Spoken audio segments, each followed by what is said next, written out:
ఓం సుముఖాయ నమః. అందరికీ నమస్కారం. బ్రహ్మంగారి కాలజ్ఞానం ప్రకారం మీనరాశి వారి పూర్తి జాతకం బయటపడింది. ఎన్నో జన్మల పుణ్యం ఉంటేనే మీకు ఈ వీడియో కనిపిస్తుంది. అంతకన్నా అదృష్టం ఉంటేనే మీరు ఈ వీడియోను పూర్తిగా వినగలుగుతారు. ఎందుకంటే బ్రహ్మంగారి మాట అంటే మనకు అది వేదవాక్యంతో సమానం. ఆయనగారు చెప్పింది వేల ఏళ్ల క్రితమే చెప్పారు. ఎవరి జీవితం ఎలా ఉంటుంది, ఏం జరుగుతుంది అనేది స్పష్టంగా చెప్పారు. ఇప్పటికీ ఆయన చెప్పింది తూచా తప్పకుండా అలానే జరుగుతుండడం మనం చూస్తున్నాం. అంత గొప్పవారు బ్రహ్మంగారు. ఇంకా విశేషం ఏంటంటే మనిషిని తయారు చేసేటప్పుడు బ్రహ్మదేవుడు ఎన్నోసార్లు పొరపాట్లు చేసినా, జీవిత రాత విషయంలో కొన్ని తప్పిదాలు చేసినా బ్రహ్మంగారు చెప్పిన కాలజ్ఞానం మాత్రం తూచా తప్పకుండా నిజం అవుతూనే ఉంది.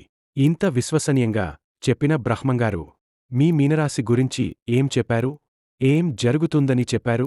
ఇప్పటి వరకు మీ జీవితంలో ఏం జరిగింది? ఇక జరగబోయేదేమిటి? మీరు తీసుకోవాల్సిన నిర్ణయాలు ఏవి? ఎవరిని నమ్మాలి, ఎవరిని దూరంగా పెట్టాలి అనే విషయాలన్నీ కూడా ఈ వీడియోలో మనం వివరంగా తెలుసుకుందాం. కాబట్టి వీడియోను స్కిప్ చేయకుండా చివరి వరకు చూసే ప్రయత్నం చేయండి. అప్పుడే మీకు పూర్తిగా అర్థమవుతుంది. మీనరాశి గురించి తెలుసుకునే ముందు జై శ్రీరామ్ అని కామెంట్ చేయండి. మీనరాశి రాశి చక్రంలో 12వది. రాసులలో చివరిది. కాని శాంతిని, ప్రేమను, క్షమను చాలా బాగా తెలిసినవారు. ఈ రాశికి అధిపతి బృహస్పతి అనగా గురుదేవుడు. గురువు ఉన్న చోట బలమే కాదు, బుద్ధి కూడా ఉంటుంది. అందుకే మీనరాశివారు ఎప్పుడూ మంచి మార్గంలో ఉంటారు. ఎప్పుడూ మంచి విషయాలే మాట్లాడుతారు. మంచే జరగాలి, అందరికీ బావుండాలి, హాయిగా సంతోషంగా ఉండాలి అనే మనసు కలిగి ఉంటారు. వాళ్ళని మోసం చేసినవాళ్లకే వాళ్ళు మళ్లీ నమ్మకాన్ని ఇచ్చేస్తారు. అంతటి గొప్ప మనసు ఈ రాశి వారికి ఉంటుంది. ఎందుకంటే వీళ్లకు గాయం కంటే గాయం ఇచ్చినవాడు ఎందుకు అలానే మారిపోయాడో అనేదాని గురించి ఎక్కువ ఆలోచిస్తారు. ఎంత బాధ ఉన్నా కూడా బయటకేమీ చూపించరు. వాళ్ల నవ్వు వెనక ఎంత బాధ ఉంటుందో అది భగవంతుడికే తెలుస్తుంది. మాటలు స్వచ్ఛంగా ఉంటాయి కాని వీళ్లల్లో అంతులేని ప్రేమ ఉంటుంది. ఒక్కసారి వీరి మనస్కు ఇది నాది అనిపించింది అంటే జీవితాంతం దాన్ని వదలరు. వాళ్ళు ఎవరితోనైనా స్నేహం చేస్తే అది జీవితాంతం ఉంటుంది. వీరికి ఉండే జాలి, క్షమ గుణం చూసి చాలామందికి అసూయ కలుగుతుంది. ఎవ్వరినీ ద్వేషించరు, ఎవ్వరినీ చిన్నచూపు చూడరు. కాని వీరిని మాత్రం ఎవరైనా బాధపెడితే మాత్రం మనసు తట్టుకోలేనంతగా బాధపడతారు. వీరికి మోసం చేయడం తెలియదు. వీరి మనసు బంగారంలా స్వచ్ఛంగా ఉంటుంది. మనదేదో మనకున్నదేదో మన బ్రతుకు మనం బతుకుతున్నాం. కాని మనకులాగా అందరూ ఇబ్బంది పడకూడదు అని ఎవరికి ఉన్నది వాళ్ళు అనుభవిస్తున్నారు అని ఒక్క మాటలో తీసి పడేస్తారు. కాని ఎవ్వరిమీద కూడా వాళ్ళు పడి ఏడవరు. ఎవరి గురించి కూడా తప్పుగా ఆలోచించరు, తక్కువగా ఆలోచించుకోరు. అయితే వీరి మనస్తత్వం ఎలా ఉంటుందంటే జాలి మనస్తత్వం అనేది ఉంటుంది. వీరి ఎదురుగా ఎవరు ఇబ్బంది పడుతున్నా కూడా తట్టుకోలేరు. ఒక మాటలో చెప్పాలంటే వారి యొక్క శత్రువులు ఇబ్బంది పడుతున్నా కూడా వీరిది బాగా కరిగిపోయేటువంటి మనసు ఉంటుంది. అలా కరిగిపోయి వాళ్లకి ఏదైనా సహాయం చేయటము, వాళ్లకి ఏదైనా సలహాలు ఇవ్వటము, అలా క్షమించే గుణం అనేది మీనరాశివారిలో పుష్కలంగా ఉంటుంది. అలాగా వీరిది నిర్మలమైనటువంటి మనస్సు. అందులో ఈ మీనరాశివారిది జలతత్వం కలిగినటువంటి రాశి. జలం అంటే నీరు, నీరు అంటే పవిత్రత, శుభ్రత, పారదర్శకత. అలాగే మీనరాశివారి స్వభావం కూడా ఇలానే ఉంటుంది. మీన్ రాశికి గుర్తుగా ఎదురుదురుగా ఉన్న చేపలు ఉంటాయి. ఎందుకంటే ఈ రాశికి ప్రాణం లాంటిదే నీరు. నీటిలోనే బతికే జీవులు చేపలు కూడా. నీళ్లల్లో ఉండే చేపను బయటకు తీస్తే ఎలా గెలగెల కొట్టుకుంటుందో అలాగే మీన రాశివారు కూడా తమ గుణాలను, స్వభావాన్ని వదిలిపెట్టలేరు. వాళ్ల మంచి మనసు, మానవత్వం ఎప్పుడూ వాళ్లని అంటిపెట్టుకుని ఉంటుంది. ఇలా చూసుకున్నా వీరు నీటిని బాగా ఇష్టపడతారు. మీరు ఎప్పుడైనా గమనించారా? చెట్లకు నీళ్లు పోస్తూ గార్డెన్ దగ్గర ఎక్కువగా కనిపించేవాళ్లే ఈ మీనరాశివాళ్లు. ఇంట్లో ఏదైనా పని శుభ్రంగా ఉండాలంటే నీళ్లతో కడగాల్సిందే అన్నట్టుగా ఉంటారు. ఇదే విధంగా వారి మనసు కూడా అంతే శుభ్రంగా, స్వచ్ఛంగా ఉంటుంది. నీరు అంటే శక్తి, ప్రాణశక్తి, ఆరోగ్యం, సంపద. అదే రీతిగా మీనరాశివారు మంచి మనస్సుతోపాటు జీవితంలోనూ ధనం, మంచి ఆలోచనలు, మంచి లైఫ్ సైకిల్ కలిగి ఉంటారు. ఇంకో విషయం ఏంటంటే చేపలు అంటే లక్ష్మీదేవి రూపం అని చెబుతారు. మన ఇంట్లోనూ కొంతమంది ఫిష్ ట్యాంక్ పెట్టుకుంటారు ధనాకర్షణ కోసం. అంతేకాకుండా కలలోనైనా చేపలు కనిపిస్తే అదృష్ట సూచన అంటారు. నిజంగా చెప్పాలంటే నీరు ఎప్పుడూ దారి మళ్లదు. ఏదైనా అడ్డుగా వస్తే దాన్ని తప్పుకుని వెళ్తుంది, కాని ఆగదు. అలాగే మీనరాశివారు కూడా ఎన్ని వడిదుడుకులు ఎదురైనా తమ మంచితనంతో ముందుకు వెళ్ళగలుగుతారు. శాంతితో, జ్ఞానంతో జీవిస్తారు. వీరిలో కొంతమంది కోటేశ్వరులు ఉండవచ్చు. కొంతమంది లేని వారు కూడా ఉండవచ్చు. కాని వీరి దగ్గర ధనం అయితే మాత్రం ఎంతో కొంత ఉంటూనే ఉంటుంది. అంటే వీరు ప్రత్యేకంగా పొదుపు చేసుకోకపోయినా సరే, వీరి అవసరాలు మాత్రం ఎప్పటికప్పుడు తేలికగా తీరిపోతూ ఉంటాయి. అది ఈ రాశికి ఉన్న గొప్ప అదృష్టం. ఇప్పుడు ఎవరైనా ధనం సంపాదించుకునేది ఎందుకంటే వాళ్ళ అవసరాలు తీర్చుకోవడం కోసం. ఎవరి దగ్గరికి వెళ్ళి దేనికి ఇబ్బంది అనేది రాకుండా ఉండటం కోసము. అలాగా ఈ మీన రాశివారికి ఎప్పుడు కూడా చిన్న వయస్సు దగ్గర నుంచి చేతిలో డబ్బులు అనేవి, అలాగే వీళ్లకి వెనకమల స్థిరాస్తులు కూడా ఉండకపోవచ్చండి. అంటే కొంతమంది స్థిరాస్తులు ఉన్నవాళ్లు ఉంటారు. కొంతమంది లేని వాళ్ళు ఉంటారు. లేని వాళ్ళకైనా సరే ఏదో ఒక రూపంలో ఆ దైవం వీరికి ఏదైనా అవసరముంటే ఆ అవసరం అనేది గట్టెక్కించేస్తారు. అది వీరి యొక్క అదృష్టంగా చెప్పుకోవచ్చు. కాబట్టి ఈ మీన రాశివారు అదృష్టం కలిగినటువంటి వ్యక్తుల్లో వీరిని ఒకరిగా చెప్పుకోవచ్చు. వీరి చేతితో ఎవరన్నా ఏదైనా ఒక పని మొదలుపెట్టినా కూడా వారికి కూడా బాగా కలిసివస్తుంది. అలా కలుసుబాటు వ్యక్తులుగా కూడా చెప్పుకోవచ్చు. అయితే వీరికి కలుసుబాటుగా ఉంటుందా అంటే మాత్రం వీరికి అంత కలుసుబాటుగా ఉండదు. వీరి చేయి నలుగురికి కలిసి వస్తుంది కాని వీరి చేత్తో వీరికి మాత్రం అంత కలుసుబాటు అనేది ఉండదన్నమాట. అలాగే వీరికి కష్టాలు కూడా చాలా ఎక్కువగా ఉంటాయి. వీరికి చిన్నప్పుడు అంటే బాల్య జీవితం ఏదన్నా అంటే తెలిసి తెలియని వయసులో కాస్తో కూస్తో సంతోషాన్ని ఇచ్చినా పెద్దైనాక వైవాహిక జీవితంలో మాత్రం చాలా రకాలైనటువంటి కష్టాలు ఉంటాయన్నమాట.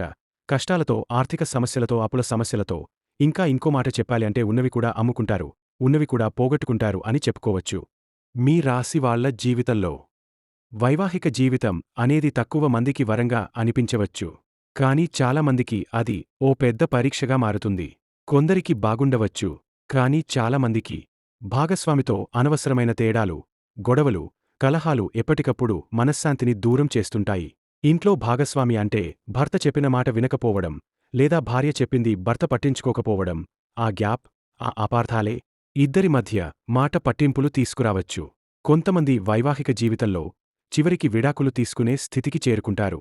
కాస్త ముందుకు వెళితే పిల్లల భవిష్యత్తు కోసమే ఓ నిర్ణయం తీసుకుంటారు. కానీ లోపల మాత్రం చిన్న చిన్న మాటలతో మానసిక ప్రశాంతత లేకుండా ఉంటారు. చుట్టూ మనుషులుంటారు. కాని మనసు ఒంటరితనాన్ని అనుభవిస్తుంది.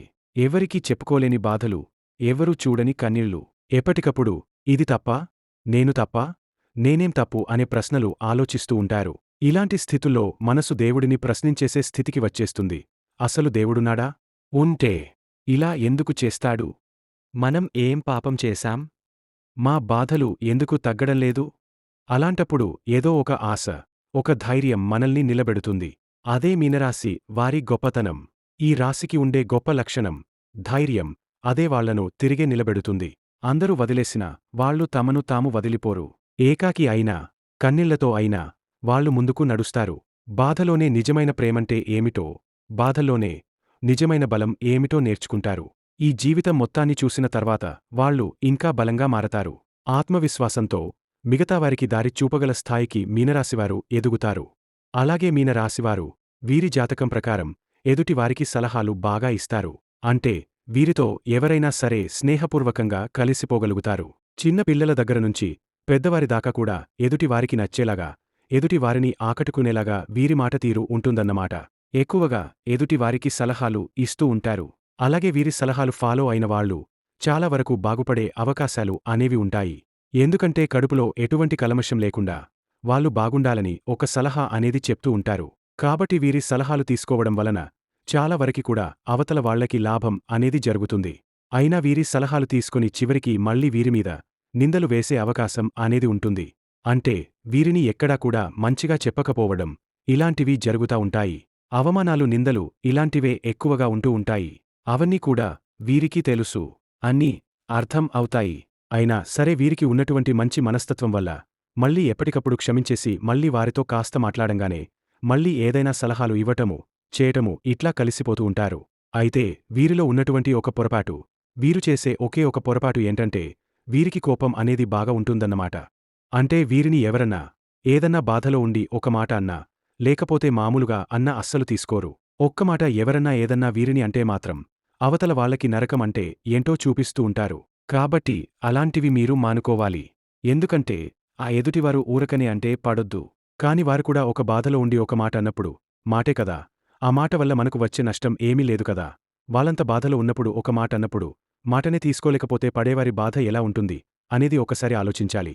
కాబట్టి కొంచెం కోపం అనేది తగ్గించుకొని, మీరు కూడా కాస్త ఎదుటి వారితో అర్థం చేసుకోవాలి. అంటే, చాలా వరకి మీరు అనుకుంటూ ఉంటారు. మేము ఎంతో చేశాము, ఎంతో చూశాము అయినా సరే మాకేంటి బాధలు అని చెప్పి మీరు అనుకుంటారు. మీరేంటంటే ఆ ఒక్క మొండి పట్టుదల, అంటే కోపం ఎక్కువగా ఉంటుంది. అలాగే మొండి పట్టుదల, మీరు పట్టిన కుందేలుకి మూడే కాళ్ళు అంటే, అవతల వాళ్ళు కూడా మూడే కాళ్ళు అని అనిపించుకోవాలని చెప్పి అనుకుంటారు. అలా ఎదుటివారు 3 కాదు 4 అన్నప్పుడు మీరు అది తీసుకోలేరు. అలా ఈ మీన రాశి వారికి ఏంటంటే కొంచెం ఆ మనస్తత్వం ఉంటుంది. మొండితనం, అలాగే చిన్నపటినుంచి పెరిగిన పెంపకం వల్ల కానివ్వండి, లేకపోతే వీరి రాశిలో ఉన్నటువంటి అంటే మీనరాశి వ్యక్తులు కొంచెం గడుస్తనంగా కూడా ఉంటారన్నమాట. మీ రాశివారు ఎవరైనా ఒక మంచి మాట చెప్తే వినగలరు. అలాగే ఒక్కసారి నమ్మిన వాళ్లకు ప్రాణం ఇచ్చేస్తారు. వాళ్ళు చెప్పిన మాటలు అర్థం చేసుకుని, వాళ్ళకి సపోర్ట్ కూడా బాగా చేస్తారు. కానీ అదే సమయంలో వీరు అన్నది ఎవరైనా కాదు అన్నా, వాళ్ళ మాట నచ్చకపోయినా, ఒక్కసారిగా కోపం, బాధతో ఆ వ్యక్తిపై మనస్సులో ఒక చిన్న కక్ష పెంచుకుంటారు. అది వెంటనే బయటపడకపోయినా, క్రమంగా మాటల్లో, వ్యవహారంలో చూసేవాళ్లకి స్పష్టంగా అర్థమవుతుంది. ఇలా జరగడం వల్ల, మీ మాటల వల్ల వాళ్ళ మనస్సు దెబ్బతింటుంది. మీ ఇంటెన్షన్స్ మంచి అయినా, వాళ్ళకి మీరు ఈగ చూపేలా కనిపించొచ్చు. అందువల్ల ఈ మనస్తత్వం వల్ల మీ దగ్గర వాళ్ళు తప్పుకుంటూ వెళ్ళిపోతారు. ఒక సమయంలో మీ పిల్లలు, సన్నిహితులు కూడా మీతో కొంచెం దూరంగా ఉంటారు. కష్టం ఎక్కడంటే నిజానికి మీరు మాట్లాడింది వాళ్ళ మంచికే అయినా మీ తీరు వాళ్ళకి గడుసు గా కోపంగా అనిపిస్తుంది.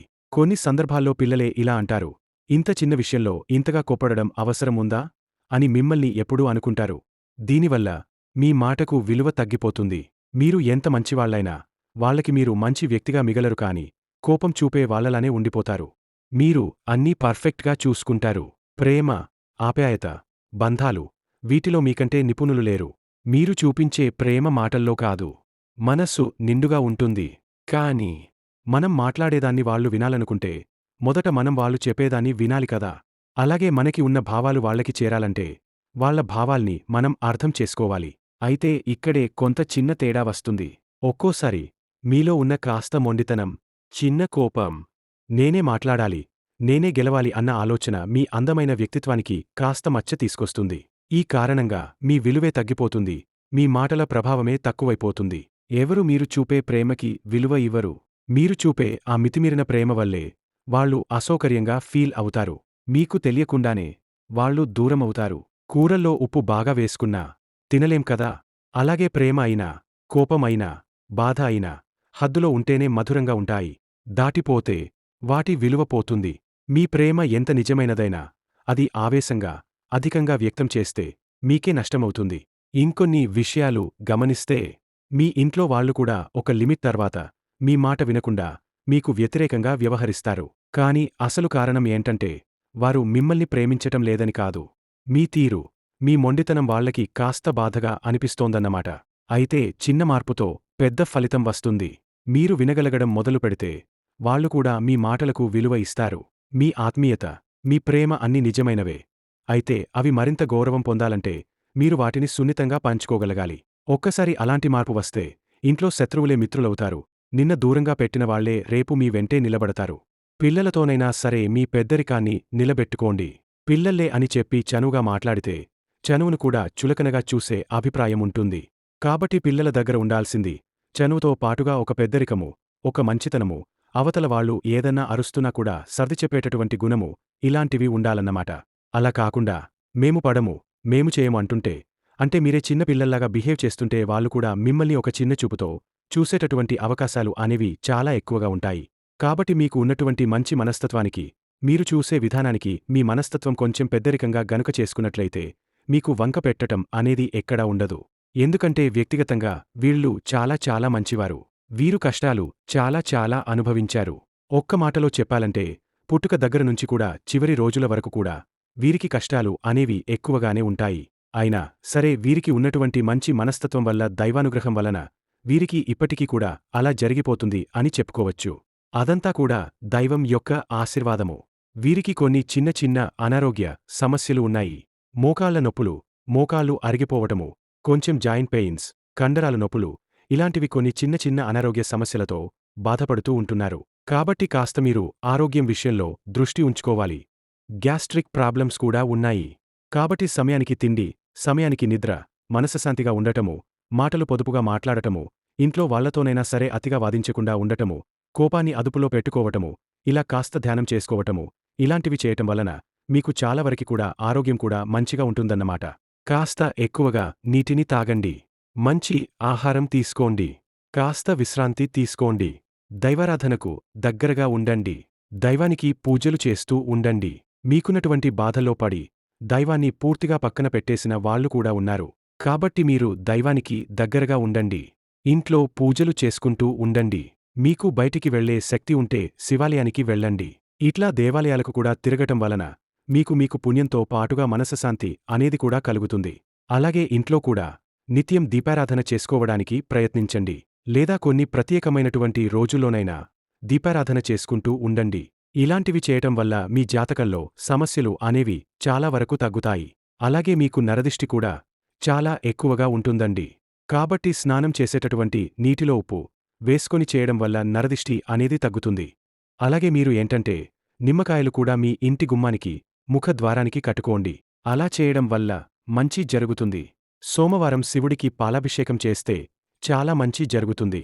అలాగే గోమాతకు కాస్త శనగలు నానబెట్టినవి కాని, ఉడకబెట్టినవి కాని పెట్టడం వలన కూడా చాలా మంచి జరుగుతుందన్నమాట.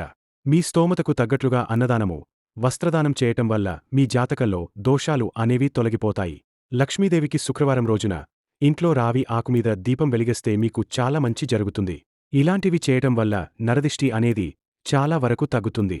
జాతకంలో దోషాలు అనేవి తొలగిపోయే అవకాశం అనేది ఉంటుంది. అలాగే మీ ఇంట్లో ఏదన్నా పగిలిపోయిన వస్తువులు, విరిగిపోయిన వస్తువులు అంటే అద్దం కానివ్వండి, గాజులు కానివ్వండి, ప్లాస్టిక్ కానివ్వండి, పాడైపోయిన చీపుర్లు కానివ్వండి, ఇలాంటివి ఏదైనా ఉంటే అర్జెంట్గా తీసి బయటపడేయండి.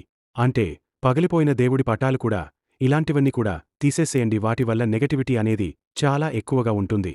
కాబట్టి అలాంటివన్నీ తీసేయడం వల్ల చాలా వరకి కూడా ఆ చెడు శక్తులు అనేవి వెళ్ళిపోతాయి.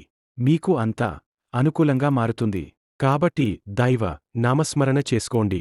విష్ణు సహస్రనామం పారాయణం చేసుకోండి. ఇలాంటివి చేయడం వల్ల మీకు అంతా మంచి జరుగుతుంది. గతంతో పోల్చుకుంటే మీకు ఆర్థిక సమస్యలు చాలా వరకు తగ్గాయండి. ఆరోగ్యం కూడా కుదుటపడుతుంది. కాస్త కోపాన్ని అదుపులో పెట్టుకుంటే సరిపోతుంది. కాబట్టి చక్కగా ఇలాంటి నియమాలు పాటించండి. మీనరాశి గురించి తెలుసుకున్నాం కదా.